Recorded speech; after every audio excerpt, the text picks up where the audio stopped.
Women like me don't exist. My ex would always insist that I was a freak of nature.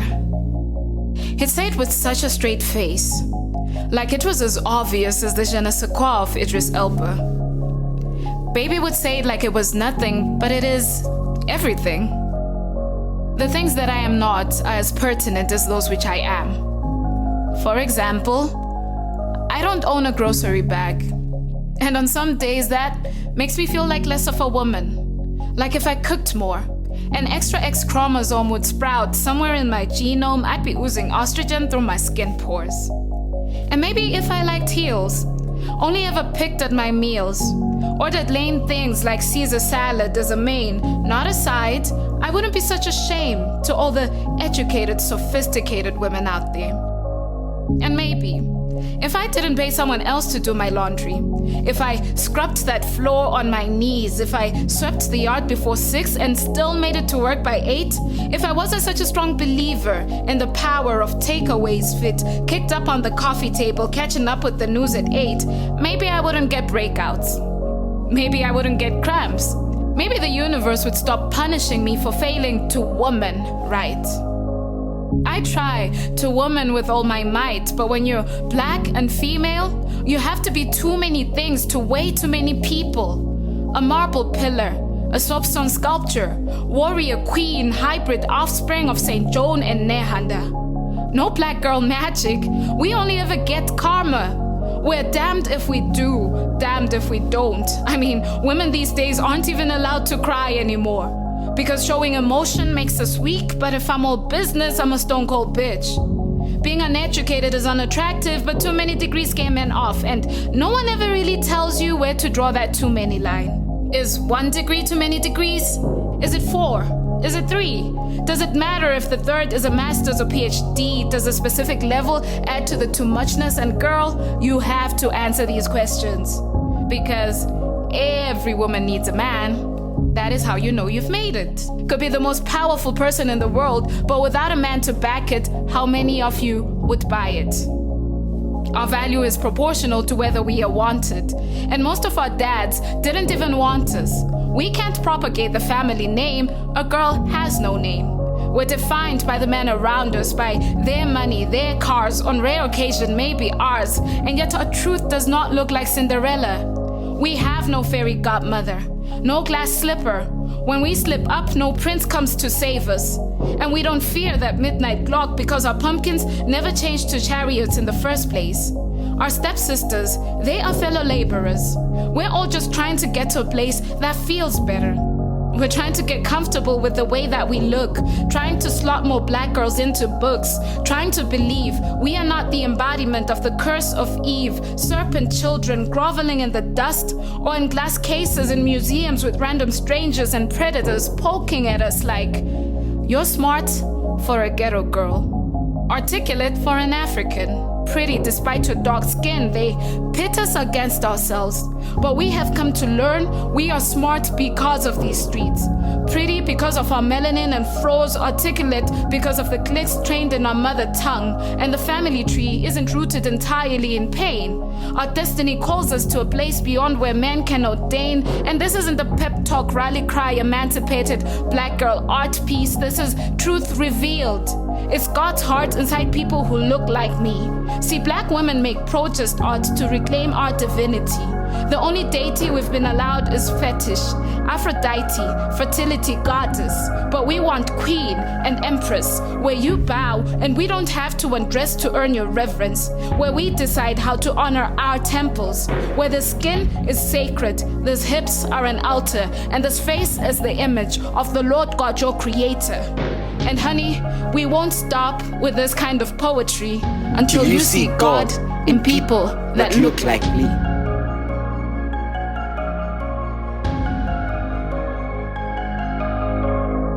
And you have decided what God should look like.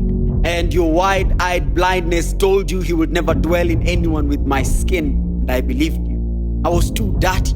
The stench of the evil of my flesh like rotten fruits. The carnal desires of my mind like rotten meat. God will never love one so filthy, they said. Well, then don't you dare hallelujah me. Society says, Be yourself. Society says no, not like that. And so we would rather be anything at all other than ourselves. We are not courageous enough to be who we are in a society that wants to judge even how you measure your steps.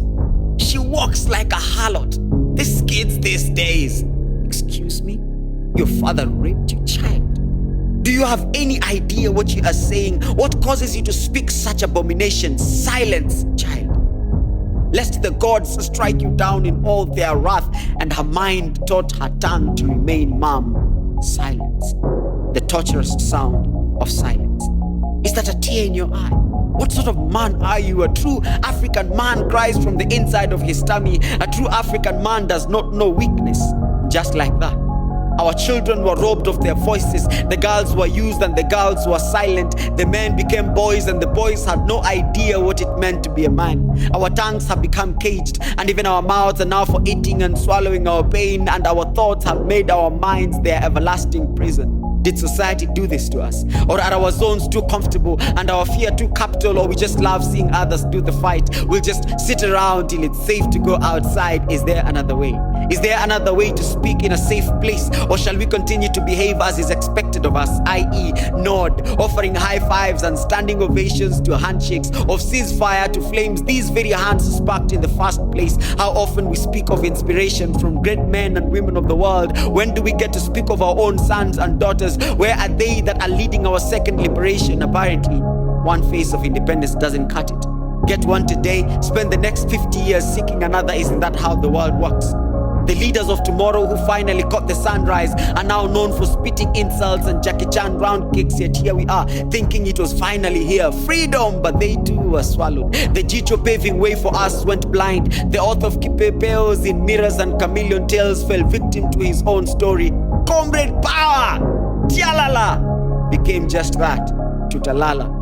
Should we feel betrayed? Or maybe it's not a problem of age. This cancer never chooses. Even when the young people rise, take arms, take charge, is it just like any other illicit sex chronicle? It is all beautiful and wondrous until you've actually had it.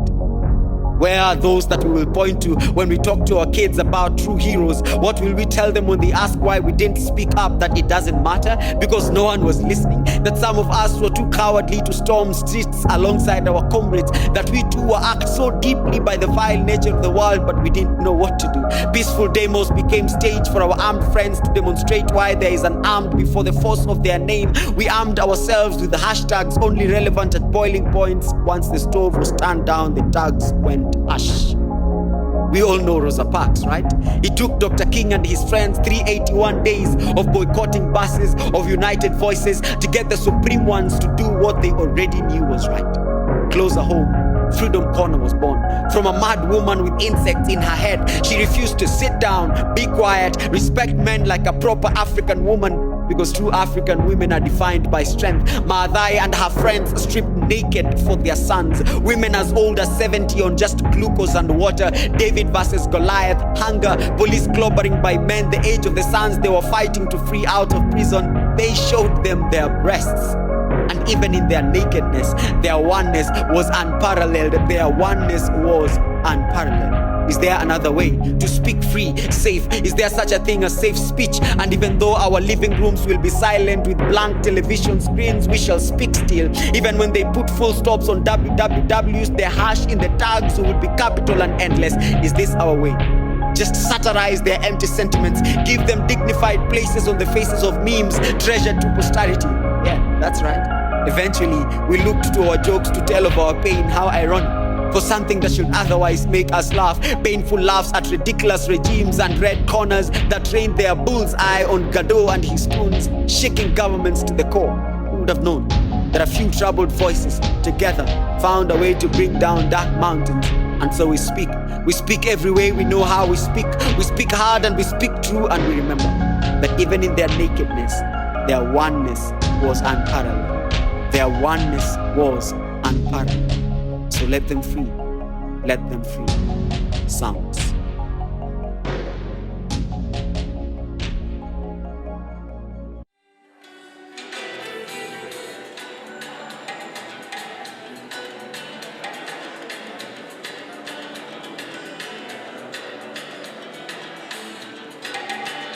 You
Iva